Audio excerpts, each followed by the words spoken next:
Thyroid ಆರೋಗ್ಯದ ಮೇಲೆ ಒತ್ತಡದ ಪ್ರಭಾವ. ಸ್ಟ್ರೆಸ್ ನಿರ್ವಹಿಸಲು ಇಲ್ಲಿವೆ ಟಿಪ್ಸ್. ಥೈರಾಯ್ಡ್ ಸಮಸ್ಯೆ. ಇತ್ತೀಚಿನ ದಿನಗಳಲ್ಲಿ ಥೈರಾಯ್ಡ್ ಕಾಯಿಲೆಗಳು ಸಾಮಾನ್ಯವಾಗಿ ಬಿಟ್ಟಿವೆ. ಥೈರಾಯ್ಡ್ ಕಾಯಿಲೆಗಳ ಅಪಾಯವನ್ನು ಹೆಚ್ಚಿಸುವ ಹಲವು ಅಂಶಗಳಿವೆ. ಅವುಗಳಲ್ಲಿ ಒಂದು ಒತ್ತಡ. ಹೀಗಾಗಿ ಒತ್ತಡ ನಿರ್ವಹಣೆಗೆ ಬೇಕಾದ ಕೆಲ ಟಿಪ್ಸ್ ಇಲ್ಲಿವೆ. ಒತ್ತಡ ಹೇಗೆ ಕಾರಣವಾಗುತ್ತದೆ? ಒತ್ತಡ ಥೈರಾಯ್ಡ್ ಗ್ರಂಥಿಯ ಮೇಲೆ ಪರಿಣಾಮ ಬೀರುತ್ತದೆ ಎನ್ನುತ್ತವೆ ಕೆಲ ಅಧ್ಯಯನಗಳು. ಒತ್ತಡದ ವೇಳೆ ದೇಹದಲ್ಲಿ ಹಾರ್ಮೋನ್ ಕಾರ್ಟಿಸೋಲ್, ಅಡ್ರಿನಾಲಿನ್ ಹೆಚ್ಚಾಗುತ್ತದೆ. ಇವುಗಳು ಹೈಪೋಥೈರಾಯ್ಡಿಸಮ್, ಹೈಪರ್ ಥೈರಾಯ್ಡಿಸಮ್ಗೆ ಕಾರಣವಾಗಬಹುದು ಎನ್ನಲಾಗುತ್ತದೆ. ಆಳವಾದ ಉಸಿರಾಟ.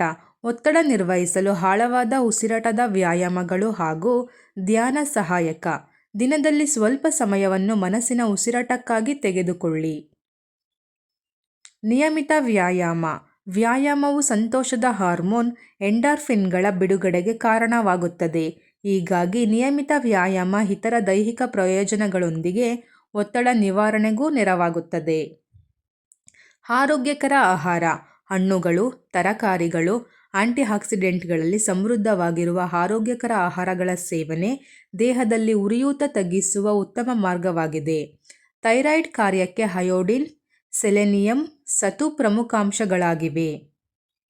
ಗುಣಮಟ್ಟದ ನಿದ್ದೆ.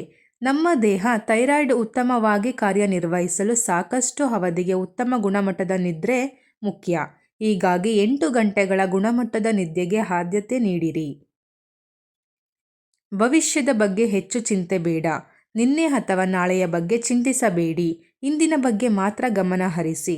ಸಮಸ್ಯೆ ಎಷ್ಟೇ ದೊಡ್ಡದಾಗಿದ್ದರೂ ಇಂದು ಅದರ ಬಗ್ಗೆ ಏನು ಮಾಡಬಹುದು ಎಂಬುದರ ಮೇಲೆ ಗಮನ ಹರಿಸಿ ಮತ್ತು ಅದರ ಮೇಲೆ ಕೆಲಸ ಮಾಡಿ. ಇದು ಚಿಂತೆ ದೂರವಾಗಿಸಲು ಸಹಾಯಕ. Work life balance. ವೃತ್ತಿ ಹಾಗೂ ಜೀವನದ ಸಮತೋಲನ ಕಾಯ್ದುಕೊಳ್ಳಿ. ಕಚೇರಿ ಕೆಲಸಗಳನ್ನು ನಿರ್ದಿಷ್ಟ ಗಡುವಿನೊಳಗೆ ಮುಗಿಸಿ. ನಿಮ್ಮ ವೈಯಕ್ತಿಕ ಬದುಕಿಗೂ ಒಂದಷ್ಟು ಸಮಯ ಮೀಸಲಿಡಿ. ಕುಟುಂಬದೊಂದಿಗೆ ಗುಣಮಟ್ಟದ ಸಮಯ ಕಳೆಯಿರಿ. ಸಹಾಯ ಪಡೆಯಿರಿ. ಅಗತ್ಯವಿದ್ದಾಗ ಸಹಾಯ ಪಡೆಯಿರಿ. ಒತ್ತಡ ನಿರ್ವಹಣೆ ಸಾಧ್ಯವಾಗದೇ ಇದ್ದರೆ ನಿಮ್ಮ ವೈದ್ಯರೊಂದಿಗೆ ಸಮಾಲೋಚನೆ ನಡೆಸಿ. ಯಾಕೆಂದರೆ ಕೆಲ ಸಂದರ್ಭದಲ್ಲಿ ಒತ್ತಡ ನಿವಾರಣೆಗೆ ಔಷಧಿ ಮತ್ತು ಸಮಾಲೋಚನೆಗಳು ಅಗತ್ಯವಿರುತ್ತದೆ.